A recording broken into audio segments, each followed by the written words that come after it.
이제 스가랴서 시작한 지 상당히 시간이 그래도 지나갔습니다.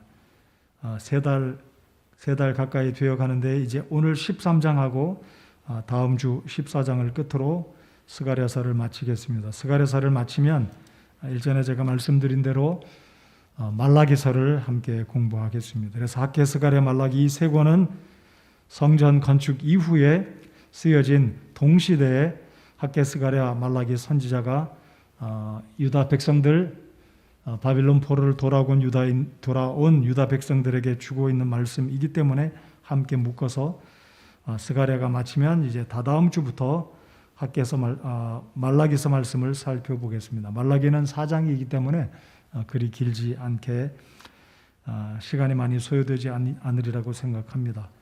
오늘 13장을 또 제가 준비하면서 어찌 보면 이 극적인 어떤 모습들이 나타나거나 어떤 사건이 기록되어 있거나 이런 것이 아니고 계속 장래에 일어날 우리 한국 그리스도인들에게는 어찌 보면 직접적인 연관이 없는 말씀들이기 때문에 좀 지루하게 스가랴 8장 이후부터 살펴보고 있는지 모르겠습니다. 아무튼 오늘 13장을 살펴보면서 오늘 13장에서 가장 여러분들과 함께 나누고자 하는 부분은 13장 마지막 절입니다.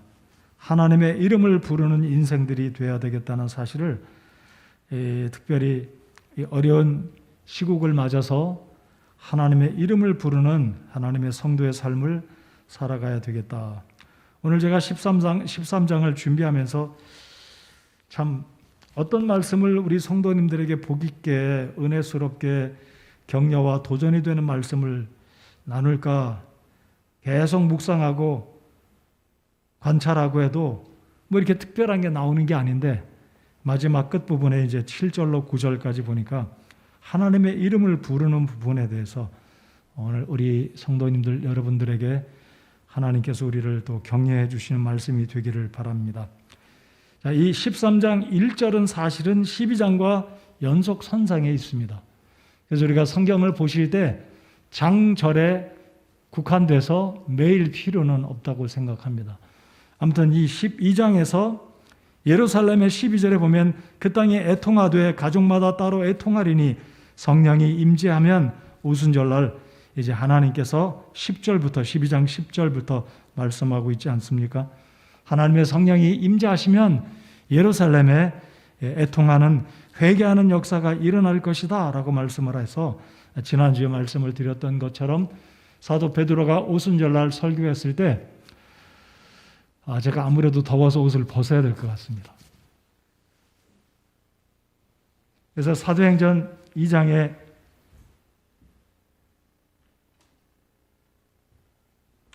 양해해 주시리라 믿고요. 사도행전에 보면 베드로가 설교했을 때 이 유대인들이 우리가 어찌할꼬 하면서 반응하면서 회개할 때 베드로가 너희가 회개하고 침례를 받으면 하나님 앞에 유쾌하게 되는 날이 이를 것이다라는 그 말씀 앞에 반응하고 당일날 구원받은 사람이 3,000명이 되었습니다. 근데 오늘 13장 1절을 보면 그날에 죄와 더러움을 씻기 위한 셈이 다윗의 집과 예루살렘의 거주민들을 위해 열리리라. 그래서 1절은 12장 10절 이하에 연관되어진 회개 또는 애통하는 것과 계속 연결이 되어서 1절에서는 이제 애통하는 것 자체만으로는 죄가 없어지지 않는다는 의미로 하나님은 스가랴를 통해서 말씀하시기를 그날에, 여기서 말하는 그날, 그리고 14장 1절을 잠깐 한번 보시겠습니다. 14장 1절에서도 주의 날이 이르리니, 여기서 말하는 주의 날은 예수님이 오시는 D-Day, 예수님이 재림하시는 바로 그날을 말씀한다면 13장에서 말하고 있는 1절과 2절과 4절에서는 그날이라는 언급이 3번을 등장합니다. 그날에. 그래서 학자들은 이 13장 1절의 그날은 예수님께서 십자가에 달려 죽으심으로 우리의 죄들을 담당하시는 구속의 날이 그날이다라고 이야기한다면 14장 1절의 주의 날은 예수님께서 다시 재림하시는 그날이다. 약간 차이가 있습니다. 그래서 14장 4절에도 보시면 그날에 8절에서 그날에, 6절에서 그날에, 계속해서 14장에서도 그날 이야기하고 있고 13장 그날 그래서 구분을 우리가 할 필요가 있다고 생각합니다.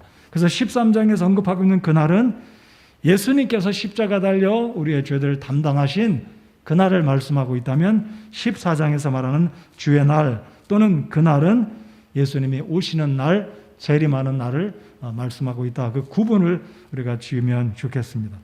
자, 아무튼 예수님께서 십자가 달려 돌아가심으로 죄와 더러움을 씻기 위한 셈이 다윗의 집과 예루살렘의 거주민들을 위해 열리리라. 여러분, 에스겔서 47장을 읽다 보시면 성전의 문지방 밑에서 물이 흘러서 사해바다까지 가고 굉장히 큰 이 물이 처음에는 무릎까지, 발목까지, 허리까지 차오르는 에스겔 47장의 그 말씀을 여러분이 읽어보셨을 겁니다.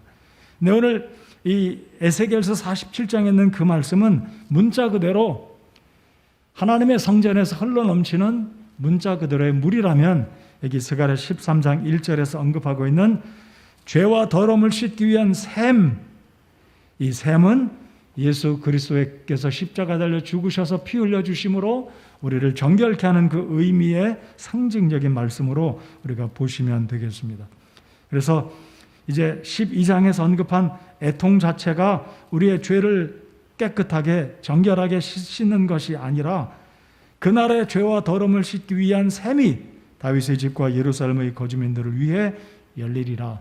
그러니까 스가랴 선지자는 장차 예수 그리스도께서 오셔서 십자가 위에서 우리의 대속을 위한 죽음, 피 흘리실 때 그 예수님의 피가 궁극적으로 우리의 모든 죄를 맑게 깨끗하게 씻겨 주실 것이라는 예언적인 측면에서 상징으로 이 1절에서 말씀을 하고 있습니다.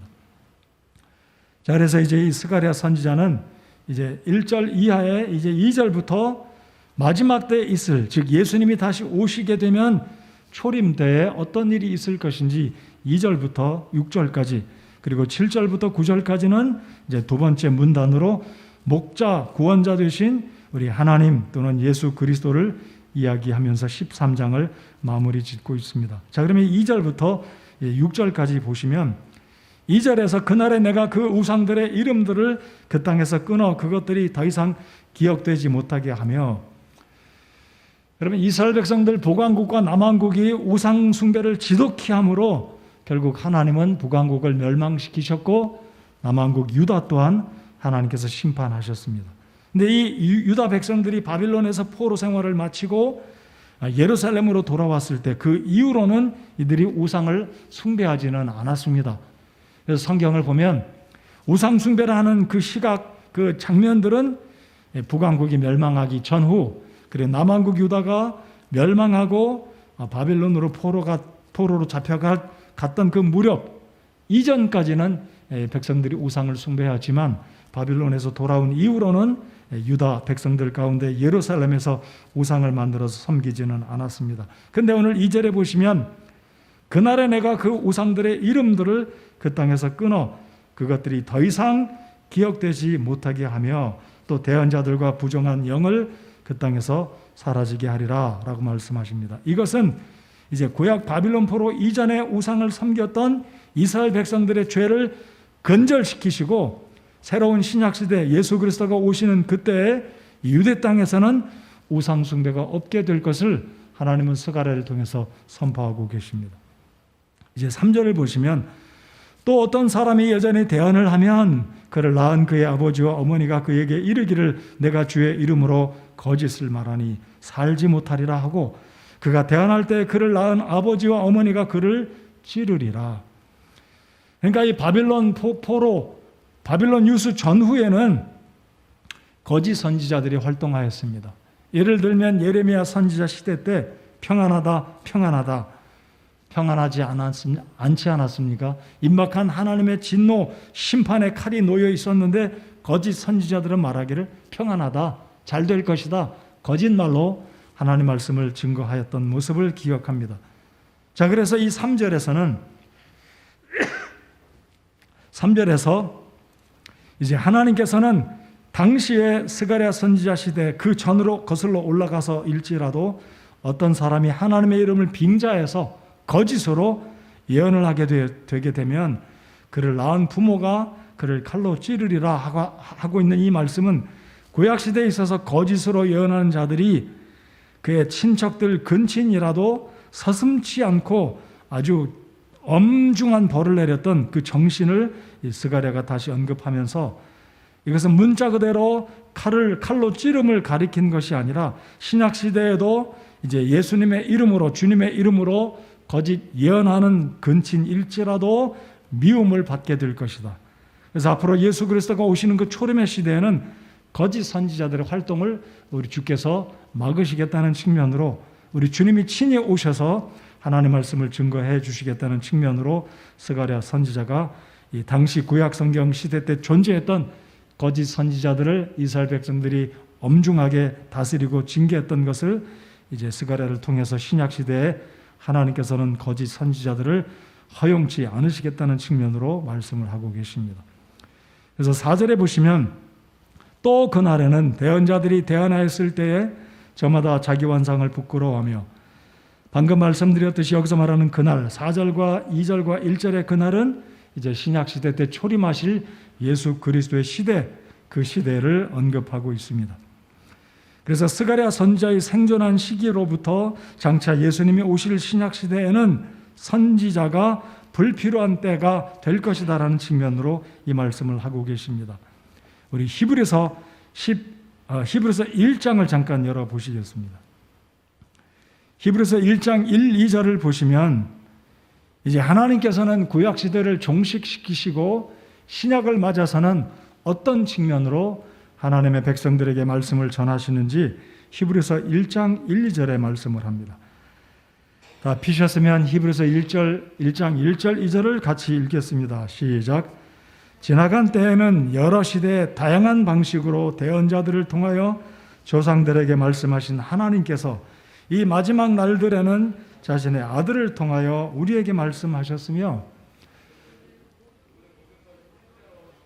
네, 거기까지만 제가 읽겠습니다. 이 마지막 날들에가 포인트로, 이 마지막 날들에는 자신의 아들을 통하여 우리에게 말씀하셨으며, 여러분 구약 성경을 읽다 보면 하나님은 당신의 뜻과 계시와 섭리들을 천사를 보내서 말씀하신다든지 아니면 하나님의 백성들에게 꿈을 통해서 또는 환상과 비전을 통해서 보여주셨습니다. 그런데 히브리서 기자가 말하고 있는, 우리가 살고 있는 이 말세, 이때 예수님이 오신 이후로부터는 하나님의 아들 되신 예수 그리스도를 통해 자신의 아들을 통하여 우리에게 말씀하신다라는 것입니다. 부언해서 말씀드리면 이제 하나님께서는 성경 신구약 66권 기록되어진 이 말씀을 통해서 우리에게 말씀하신다는 사실을 오늘 이 시대를 살아가는 우리 성도들은 반드시 기억해야 하겠습니다. 그래서 예수님이 오신 이후에는 다시는 선지자들을 통해서 하나님이 말씀하시지 않고, 우리가 인정하는 것은 마지막 선지자는 침례 요한이었습니다. 그래서 침례 요한은 예수님이 오시기 직전에 마지막 구약의 선지자로, 예수님이 오신 이후로부터는 선지자 시대도 종식이 됐습니다. 그리고 사도들이 다 죽고 난 이후에는 사도 시대도 종식이 됐습니다. 그러나 오늘날 우리에게 선지자도 없고 사도도 없지만 우리에게 여전히 남겨진 것은 예수님이 들려주신 말씀, 성경의 저자들이 기록한 신구약 성경이, 이 말씀이 우리에게 있기 때문에 여전히 우리는 예수님께서 들려주신 말씀과 하나도 차이가 없는 기록된 하나님의 말씀으로 우리가 주님의 뜻을 받고 있다는 사실을 감사하는 우리가 되기 바랍니다. 아울러서 그래서 우리 신앙의 근본이 되는 것, 가장 중요한 하나님의 인도하심을 받는 것은 말씀 중심의 믿음을, 말씀 중심의 신앙을 가져야 한다는 것입니다. 하나님의 말씀은 오류가 없음을 믿으십니까? 여러분, 성경 말씀은 번역 성경을 말하는 것이 아닙니다. 우리가 알고 있는 대로 영어 성경에서는 킹 제임스 버전이 가장 훌륭한 번역이라고 믿고 있고, 한글 성경에서는 그래도 흠정역 성경이 세례가 아니라 침례로 기록되어 있고 없는 구절이 없고 정확한 원문에 근접한 성경이기 때문에 우리가 흠정역 성경을 사용하고 있습니다. 그렇지만 번역된 성경은 무엇인가가 번역되는 과정에 어떤 작은 어떤 분량의 어떤 단어들이나 의미들, 어떤 문화적인 측면들의 어떤 문제들이 없지 않아 있기 때문에 번역 성경이 오류가 없다고 말할 수는 없지만 성경 자체의 말씀은 하나님이 우리에게 주신 오류가 없는 진리의 말씀이기 때문에 오늘 이 시대를 살아가는 히브리서 1장 1, 2절 말씀을 근간으로 이 마지막 날들에는 하나님께서 예수님을 보내주셨고 예수님이 친히 말씀하셨고 예수님이 승천하신 이후에는 우리가 예수님을 직접 대화를 나누거나 예수님께 질문을 드릴 수는 없지만 예수님이 남겨주신 이 복음서, 신약성경, 신구약 성경을 통해서 우리가 하나님의 뜻을 충분히 알 수 있기 때문에 이 말씀이 우리의 삶의 근간이 되어야 하겠습니다. 그래서 환상이라든지 비전이라든지 꿈이라든지 이상한 것에 너무 집착할 필요는 없고 하나님 말씀에 우리의 믿음의 뿌리를 내리고 이 말씀을 중심으로 믿음 생활을 하는 우리가 되어야 할 것입니다. 그래서 이 스가랴를 통해서 하나님이 3절 이하에서 4절, 5절, 자 이제 5절을 보시면 이 거짓 선지자들이 당시에 말하기를 오히려 그가 말하기를 나는 결코 대언자가 아니요 나는 농부라 나의 어린 시절부터 사람이 내게 가축지키는 것을 가르쳤노라 할 것이요. 자, 왜 그러면 이 거짓 선지자들이 이런 말을 표리부동한 말을 하냐면 자신들이 거짓으로 예언했고 거짓으로 선지자 활동을 했기 때문에 자신들이 이미 거짓 선지라는 것이 드러났기 때문에 그들이 부정한다는 거죠. 나는 결코 대언자가 아니고 나는 농부고 나는 어린 시절부터 사람이 내게 가축 지키는 것을 가르쳤다. 그러니까 자신이 거짓 선지자였다는 사실을 부정한다는 것이죠. 그래서 스가랴 선지자가 그 당시에 있었던 거짓 선지자들을 향해서 이런 4절, 3절, 4절, 5절에서 이렇게 이야기합니다. 또 6절에 보면 또 사람이 그에게 이르기를 내 두 손에 있는 이 상처들은 무엇이냐. 우리가 자칫 잘못 생각하면 이 6절에 두 손에 있는 상처들은 무엇이냐, 그러니까 예수님의 십자가에 못 박힌 두 손의 상처인가 그렇게 생각할 수 있겠지만 당시에 이교도들은 우상을 숭배하면서 자신들이 생각하는 그 우상신에게 잘 보이려고 자신들이 소원하는 것을 응답받으려고 인간적인 방법으로 자신들의 몸, 특별히 가슴을 상하게 해서 상처를 가지고 있다는 것입니다. 자, 그래서 스가랴 선지자가 그 당시에 거짓 선지자들이 특별히 우상을 숭배했던 거짓 선지자들, 이런 바알 선지자들이 갈멜산에서 엘리야와 기도의 경합을 벌일 때 엘리야가 가만히 바라보니 아무런 응답이 없자 엘리야가 그들을 향해서 뭐라고 말합니까?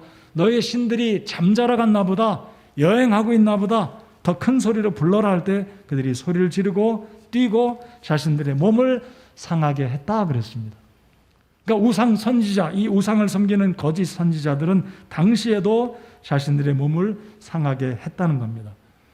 이런 모습들은 오늘 이 시대에도 종교인들 가운데 찾아볼 수가 있습니다. 뭐 인도네시아라든지 중동의 무슬림 국가라든지 이 알라신을 섬기는 사람들도 제가 파키스탄에 있을 때 보면 등허리에서 그 사람들이 입는 긴 옷 가운데 피가 흠뻑 젖을 정도로 쇠줄로 자기 등을 이렇게 툭툭 쳐서 피부를 상하게 하고 피를 흘리는 모습을 보았습니다. 제가 진짜 보았어요. 그러니까 지금 이 거짓 선지자들이 자신들이 믿고 있는 그 신들에게 응답을 받고자 하는데 응답이 없으니까 자신들의 몸을 상하게 해서 상처를 내는 자학의 모습. 그런데 이들이 말하기를 6절의 하반절에 이 상처들은 무엇이냐 하면 그가 대답하기를 그것들은 내가 내 친구들의 집에서 입은 상처들이라 하리라. 여전히 거짓 선지자들은 거짓으로 자신들의 상처를 포장한다는 것이죠.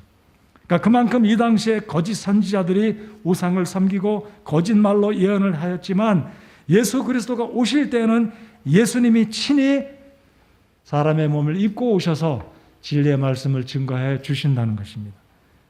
예수님이 이 땅에 오셨을 때 어떠하셨습니까? 실제로 주님이 하나님의 말씀을 친히 증거해 주셨고 마태복음 5장, 6장, 7장 산상수훈이 끝마쳐가는 그 7장 마지막 절에 보면 서기관들과 바리새인들이 놀랬습니다. 우리가 생전 이런 말씀을 들어본 적이 없다. 이분이 누구길래 이렇게 하나님의 말씀을 오묘하게 청통하게 바르고 쉽게 가르치는가. 그들이 깜짝 놀랐다라고 말하고 있습니다. 그럼에도 불구하고 안타까운 것은 그 당시에 많은 유대인들이 예수 그리스도를 배척하고 믿지 않았습니다. 자, 이런 측면에서 스가랴 선지자는 장차 예수 그리스도가 오시면 십자가에서 죽으셔서 모든 사람들, 예루살렘의 거주민들을 죄와 더러움을 씻기 위한 샘물, 보혈을 흘려주실 것, 그리고 그것은 예루살렘의 거주민들만을 위한 것이 아니라 이 땅에 살아갈 모든 이방 세계에 있는 저와 여러분들 이방인 민족들 가운데도 예수 그리스도의 보혈을 믿고 구원받게 하시는 하나님의 섭리와 은혜를 스가랴 선지자가 지금 말하고 있습니다. 우리가 주님으로 인해서 죄 용서받고 오늘 이 시대에도 예수님이 우리에게 주신 이 진리의 말씀을 여전히 믿고 가르치고 배우고 이 말씀을 사랑하고 이 말씀을 따라갈 때에 하나님은 우리의 삶을 시편 119편 105절 말씀처럼 시편 1편의 말씀처럼 여호수아 1장 6절 7절 8절 말씀처럼 우리의 삶을 붙드시고 형통한 길로 인도하시리라고 믿습니다.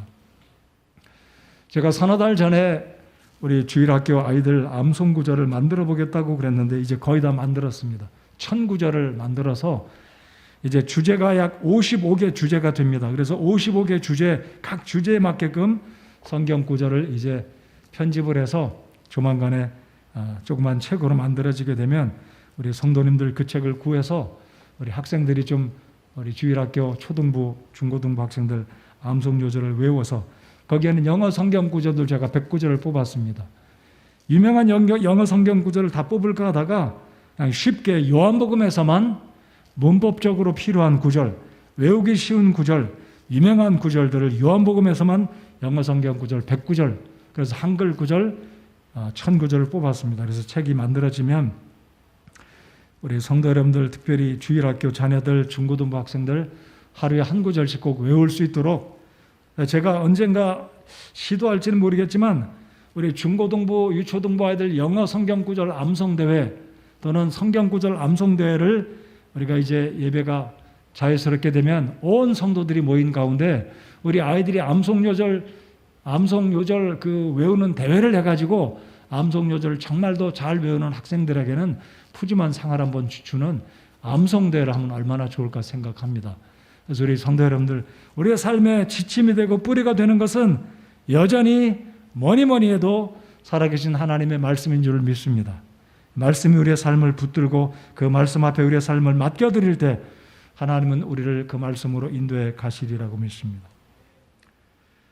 자, 이제 7절부터 9절까지 이제 세 구절을 살펴보면 이제 7절로 9절까지는 목자 구원자, 우리 예수 그리스도의 오실 그 모습들을 바라보면서 예수님에 대해서 언급한 예언의 말씀을 이제 살펴보겠습니다. 이제 7절에 만군의 주가 말하노라 오 카라 깨어서 내 목자 내 동료인 곧 내 동료인 그 남자를 치라 목자를 치라 그리하면 양들이 흩어지리니 내가 내 손을 돌이켜 작은 자들 위에 두리라.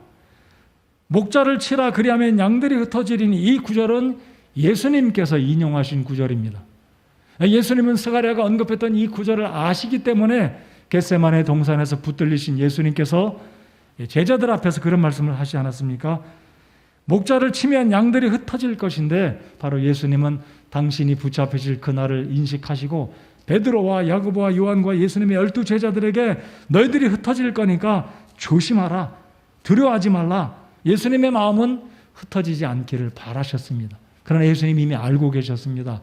전지하신 우리 주님은 예수님께서 배반당하고 가론 유다에 의해서 제사장들의 손에 넘기울 때 목자가 침을 당할 때 목자가 배반당할 때 결국 사도들이 그리고 제자들이 두려워서 도망갈 것을 주님은 아셨습니다. 그래서 이 7절에서 말씀한 이 구절은 스가랴 선지자가 예언한 예수님께서 자 보십시다. 만군의 주가 말하노라 하나님께서 말씀하십니다. 오 가라 깨어서 내 목자 곧 내 동료인 그 남자를 치라. 내 동료 하나님은 성부 하나님 예수 그리스도를 예수님을 동료라고 부르시고 계시고 그 남자를 치라 목자를 치라. 여러분 요한복음 10장에 보면 예수님은 우리의 목자가 되십니다. 선한 목자 바로 예수님이 배반당하고 제자들에 의해서 이제 다 뿔뿔이 흩어져서 예수님이 홀로 남을 것을 이제 예수님께서 결국은 십자가 위에 못 박힘을 당할 것을 스가랴 선지자가 예언하고 있습니다. 이 말씀이 정확하게 성취가 되지 않았습니까? 그래서 하나님의 말씀은 무엇을 예언하셨든지 그대로 다 성취되는 것이 하나님의 말씀입니다.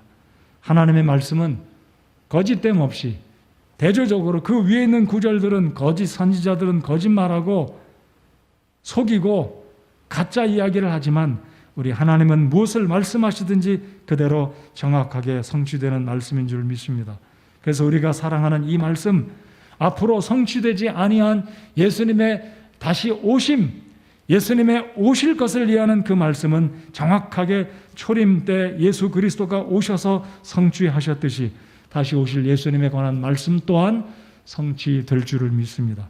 그날까지 이 말씀 붙들고 믿음의 삶을, 이 믿음의 여정을 끝까지 인내하면서 주님 섬기는 저와 여러분 모두가 되어야 할 것입니다. 자, 그런데 이제 8절에 보면 예수님이 오시게 되면 어찌어찌 될 것을 말씀하고 있는데 8절에 다 같이 한번 8절 읽어보시겠습니다. 시작. 주가 말하노라. 그 온 땅에서 그 안에 3분의 2는 끊어져 죽을 것이요 오직 3분의 1만 그 안에 남으리라. 자, 이제 8절에서는 하나님께서 이스라엘 백성들을 심판하시는 그 가운데 은혜로 남는 자들 구원하실 것을 예언하십니다. 방금 말씀드렸듯이 예수님이 이 땅에 오셨습니다. 초림의 주님, 그들이 예수님을 눈으로 보고 손으로 만져보았지만 기적을 친히 경험하고 복을 누렸지만 그들이 예수님을 배척하였습니다. 그들이 예수님의 가르치심을 들었을 때 놀랐습니다. 이가 누구길래 이런 말씀을 행하느냐, 이가 누구길래 이 같은 기적을 행하느냐라고 말하기도 했지만 결국 그들은 예수님을 십자가에 못 박으라고 외쳤던 대다수의 유대인들은 예수님을 배척하고 거절하였습니다. 그런데 오늘 8절에 보면 3분의 2는 끊어져 죽을 것이요 오직 3분의 1만 그 안에 남으리라. 상당수의 유대인들은 예수님을 거절할 것을 언급하시기도 하시지만 또 그 중에 일부는 예수 그리스도를 통해 구원받을 것이고 재난 가운데 건짐받을 것을 하나님이 말씀하십니다. 자, 그래서 학자들은 이 8절의 말씀을 예수님이 오신 이후에 주후 70년경에 로마의 디도 장군이 예루살렘을 함락시켰을 때 예루살렘 성 안에 있는 굉장히 많은 사람을 도륙했던 것을 그때 당시를 통해서 이 8절의 말씀이 성취가 되었다라고 이야기하는데 틀리지는 않았다고 봅니다. 굉장히 많은 유대인들이 죽지 않았습니까? 자, 아무튼 우리 예수님께서 다시 오시게 되면 이 8절의 말씀을 다시 생각해 볼 때 상당한 유대인들이 다시 구원받을 기회가 주어질 것이다. 그래서 이 땅에 7년 대환란이 진행되는 동안에 14만 4천 명의 머리에 인맞은 이스라엘의 12지파에서 뽑힘받은 선택받은 사람들 12,000명씩 해서 14만 4천 명이 온 세상에 있는 유대인들에게 복음을 증거할 때 굉장히 많은 유대인들이 다시 복음을 듣고 구원받게 될 것을 우리는 믿고 있습니다. 그 가운데 우리 이방인들 가운데 하나님께서 우리들을 불쌍히 여겨주시고 우리들을 구원해 주신 그 은혜를 또 찬양하며 감사를 드립니다. 이제 9절을 보시면 내가 그 3분의 1을 불 가운데로 지나게 하고 은을 정죄하듯 그들을 정죄하며 금을 단련하듯 단련하리라. 여기서 불은 은과 금을 어떤 광석에서 채취해서 순도 높은 99.99% 이상의 순금 또는 정금을 만들어낼 때 반드시 거쳐야 하는 불입니다.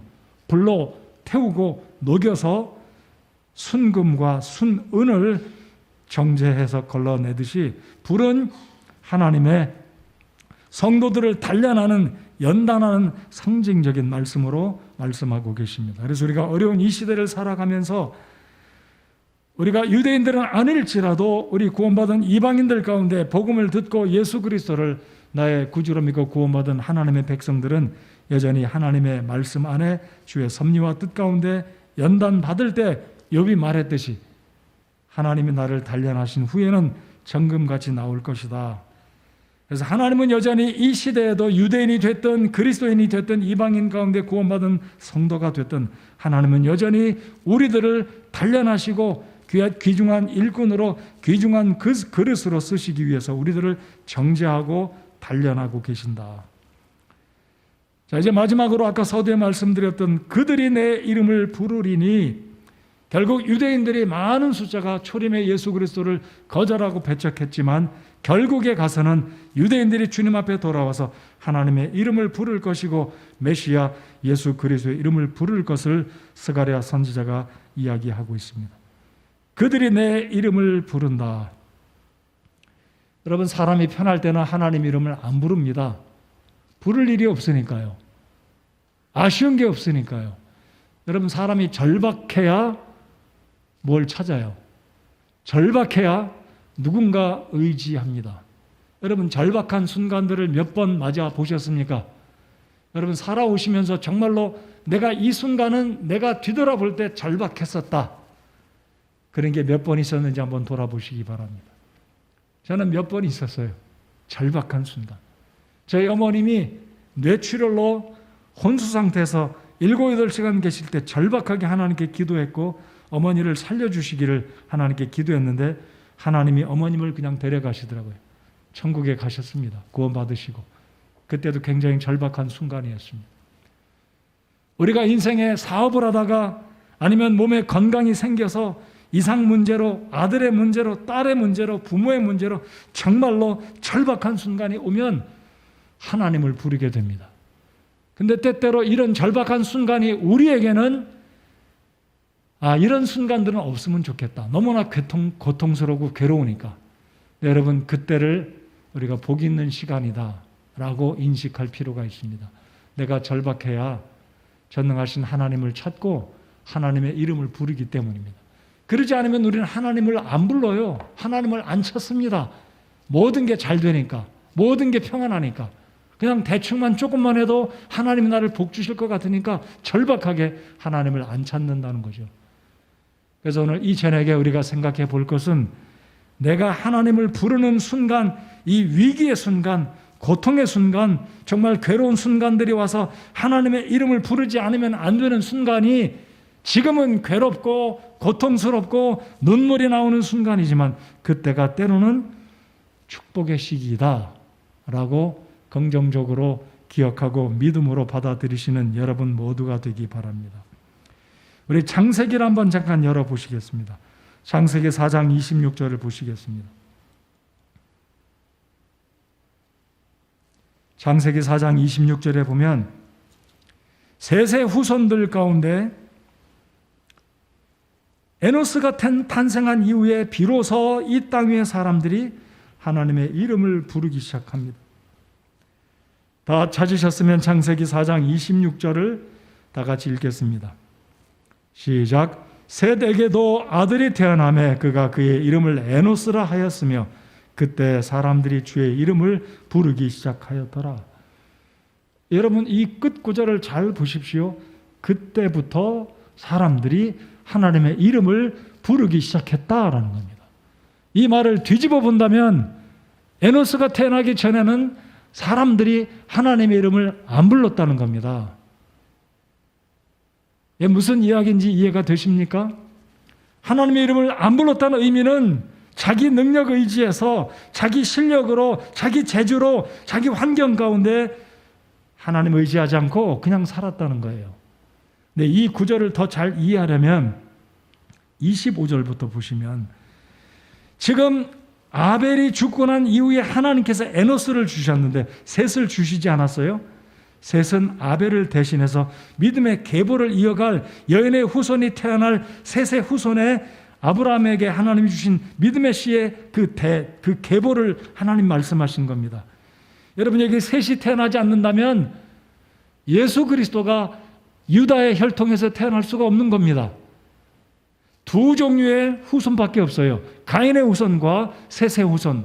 아벨이 죽었기 때문에 하나님은 창세기 3장 15절에 여인의 후손으로 태어날 그분이 온 세상의 인류들을 구원할 텐데 아벨이 죽어버렸으니 아벨 대신해서 셋이 없으면 예수님의 계보는 존재할 수가 없는 겁니다. 근데 중요한 것은 이 구절입니다. 가인이 죽인 아벨 대신 하나님께서 내게 다른 씨를 정해 주셨다 하였기 때문이더라. 그리고 셋에게 아들이 태어났는데 그의 이름을 에노스. 여러분, 에노스의 이름의 뜻은 무엇입니까? 따라서 해 주십시오. 사람이에요. 사람. 자, 사람이라는 의미는 연약한 인생이라는 겁니다. 흙이다 이거예요. 흙. 사람이라는 의미는 언젠가는 죽는다 이겁니다. 그래서 에노스가 태어나면서 사람들이 하나님의 이름을 부르기 시작했다는 의미는 아하, 우리는 언젠가 죽는다. 인생은 유한하다. 우리는 언젠가는 흙으로 돌아가 죽을 것이다. 그러므로 생명의 주관자 되시는 전능하신 하나님의 이름을 부르고 그분을 의지하고 살아야 된다는 그 시작이, 그 믿음의 고백이 26절 에노스가 탄생하면서 이름을 지으면서 사람들은 비로소 하나님의 이름을 불렀습니다. 근데 가인의 후손은 안 그랬습니다. 가인의 후손들은 어떻게 했습니까? 가인의 후손들은 성을 쌓고 불경건과 불신앙을 공표하기 시작했고, 자신들을 위로하기 위해서 일부 다처제를 시작했고, 음악 자체가 나쁜 것은 아니지만 이들은 인본적인 바탕으로 음악을 통해서 자신들의 창상을 위로하고 인간적인 방법으로 살아갔습니다. 하나님을 부르지 않았어요. 오늘 이 시대도 동일합니다. 하나님을 부르지 않는 사람들은 AI에 의지할 겁니다. 하나님을 의지하지 않는 사람들은 백신을 의지할 겁니다. 하나님을 의지하지 않는 사람들은 과학 의지할 겁니다. 좋은 것 의지할 겁니다. 계속 좋은 것 찾을 것입니다. 그러나 아무리 과학이 발달해도 여전히 하나님은 하나님이십니다. 믿으십니까? 여전히 과학이 발달해도, 여전히 살기 좋아도 우리의 인생은 유한한 것이고 하나님을 부를 수밖에 없는 것이 연약한 저와 여러분들, 우리들입니다. 여러분, 코로나19가 나왔어도 지금 화성에 이 우주선을 보내고 우주를 여행하는 이 시대에 눈에 보이지도 않는 이 작은 바이러스 때문에 얼마나 온 세상이 맹모치고 있어요. 속수무책입니다. 대책이 없어요. 백신도 사실 답이 아니에요. 백신 맞아도 병 걸리잖아요. 여러분, 우리는 이 과학의 시대에 우리가 잊지 말아야 될 것은 하나님의 이름을 불러야 된다는 사실입니다. 하나님을 부르고 하나님 도와주십시오. 제 아내를 도와주시고 제 아버지를 도와주시고 우리 오빠를 도와주시고 우리 부모님 도와주시고 우리의 자녀들을 도와주시고 우리 교회를 도와주시고 이 온 세상이 하나님의 이름을 부르는, 구원받은 하나님의 자녀들의 본분은 하나님의 이름을 부르는 것입니다. 하나님의 이름을 부른다는 게 무엇입니까? 예배하는 겁니다. 하나님을 인정하는 겁니다. 여러분, 창세기 12장을 가보시겠습니다. 아브라함이 하나님의 언약을 따라, 약속을 따라 가나안 땅에 도착했을 때 아브라함이 제일 먼저 한 것은 12장 7절 8절을 보시기 바랍니다. 12장 7절 8절에 아브라함이 가나안 땅에 도착해서 제일 먼저 한 것은 파티 버리지 않았어요. 파티 안 했어요. 야, 내가 목숨 잃어버릴 뻔했는데 잘 왔다, 가족들 불러놓고 잔치한 게 아닙니다. 아브라함이 제일 먼저 한 것은 단을 쌓고 자신의 생명의 주인 되시는 하나님을 예배한 겁니다. 자, 8절을 다 같이 읽어보겠습니다. 시작. 거기서 떠나 베델의 동쪽에 있는 산으로 이동하여 장막을 쳤는데 서쪽은 베델이요 동쪽은 아이더라. 그가 거기서 주께 제단을 쌓고 주의 이름을 부르니라. 하나님의 이름을 부르는 우리의 삶이 되어야 하는 것입니다. 여러분, 어려운 일이 있을수록 하나님 이름 부르시기 바랍니다. 주님 도와주세요. 하나님 도와주세요. 저는 여전히 하나님께 기도합니다. 하나님, 코로나 바이러스 좀 멈춰주십시오. 기도합니다. 언제일지 모르지만 우리의 본분은 우리가 할 수 있으면 할 수 있지만 못하잖아요. 우리가 할 수 있는 일도 기도해야 합니다. 할 수 없는 것은 더 기도해야 합니다. 믿으십니까? 우리가 할 수 있는 거 우리가 해야 되잖아요. 우리는 힘 안 쓰고 수고도 안 하고 하나님 해 주십시오 하면 안 되잖아요. 우리가 할 수 있는 것도 기도해야 되고 할 수 없는 것은 더 기도해야 합니다. 창세기 35장 열어보시기 바랍니다. 야곱의 생애 가운데 위기를 몇 번 만납니다. 야곱이 위기를 만나는 절체절명의 순간, 에서를 만났을 때였고, 그리고 에서가 이제 동생을 용서하고 끌어안고 눈물로 이 두 형제들이 화해를 하고, 에서는 자기 갈 길로 가고, 이 야곱은 가족들을 이끌고 이제 형이 사는 그곳으로 가야 되는데 이 야곱은 계획대로 그곳으로 가지 않고 세겜에 머물고 세겜에 집을 짓고 사는데 사건이 하나 터지잖아요. 이 디나가 성폭행을 당합니다. 성폭행을 당할 때 그 세겜 지역에 있는 하몰의 아들 성폭행을 당했을 때에 이 야곱의 아들들이 시므온과 레위가 거짓말을 하고 칼을 차고 가서 세겜성에 있는 모든 남자들을 다 죽여버립니다. 이 야곱이 이 소식을 들었을 때 두려워서 벌벌벌 떱니다. 우리는 이제 어찌할꼬 이 세겜 지역에 있는 이 가나안의 주민들이 연합해서 우리를 치러 오면 수십 년간 내가 쌓았던 재물과 내 자녀들, 손주들 다 끝이구나. 두려워서 벌벌벌 떨 때 하나님께서 말씀합니다. 야곱아, 너 일어나서 내가 처음에 내 인생의 여정이 시작됐던 베델로 올라가라. 자, 1절 35장 1절을 보시기 바랍니다. 하나님께서 야곱에게 이르시되 일어나 베델로 올라가서 거기 거하며 내가 내 형 에서의 얼굴을 피하여 도망하던 때에 내게 나타났던 하나님에게 거기서 제단을 쌓아라 하시니, 하나님께 가서 기도하라는 거죠. 야곱은 다 모든 거 내려놓고 의복도 다 벗어버리고 새로 입고 있던 거 벗었다는 얘기가 아니고 이방적인 모습, 하나님이 기뻐하지 않는 히브리 사람들이 입지 말아야 될 풍습들 다 버리고 귀걸이, 코걸이 다 빼버리고, 2절에 보면 그러잖아요. 너희 가운데 있는 이방 신들을 내버리고 정결하게 하고 옷을 갈아입으라. 새로운 마음으로 하나님을 찾고 하나님이 우리 삶의 근원이 되심을 야곱이 인정하고 이제 베델로 올라가서 하나님을 찾습니다. 여러분, 오늘 이 시대에 우리가 해야 할 일은 여전히 우리는 연약한 존재이기 때문에 하나님의 이름을 불러야 됩니다. 고난에 있으시다면, 고난 가운데 어려움 가운데 있으십니까? 하나님의 이름을 불러야 될 시기입니다. 지금이 하나님의 이름을 불러야 될 때입니다. 우리 한국 그리스도인들, 한국 교회들이 하나님의 이름을 부를 때입니다. 여러분 가정에 크고 작은 문제가 왔다면 하나님의 이름을 부를 때입니다. 하나님의 이름을 부를 때 다른 거 찾지 마시고 급선무로 제일 먼저 하나님께 나아가 기도하고 하나님께 예배드리고 하나님을 기쁘시게 할 때 하나님은 우리의 삶에 찾아오시고 만나주시고 우리의 문제를 해결해 주시는 것입니다. 여러분, 누가 복이 있는 사람입니까? 자신의 연약함을 인정하고 연약한 존재라는 것을 깨닫고 전능하신 하나님 아버지 앞에 나아가는 게 복이고 우리의 특권이며 우리가 해야 할 마땅한 본분이 하나님의 이름을 부르는 것입니다. 즉 예배하는 것입니다. 하나님 말씀 의지하고 살아가시는 저와 여러분 모두가 되시기 바랍니다. 스가랴 선지자는 예수님이 오시면 유대인들이 이제는 하나님의 이름을 부를 것을 스가랴 선지자는 보았습니다. 오늘 이 시대 우리 역시 하나님의 이름을 부르고 고난과 위기와 고통과 낙심 가운데 있을 때가 위기의 시기에서 벗어날 하나님의 이름을 부를 때이고, 하나님의 이름을 부르면 그분께서 우리의 외침과 간절한 그 기도를 들으시고 우리 예배를 통해서 우리의 외침을 통해서 만나주시고 해결해 주시는 주님이심을 믿고 하나님의 이름을 부르시는 우리 교회와 여러분 모두가 되시기 바랍니다. 자리에서 일어나서 우리 함께 찬송하겠습니다.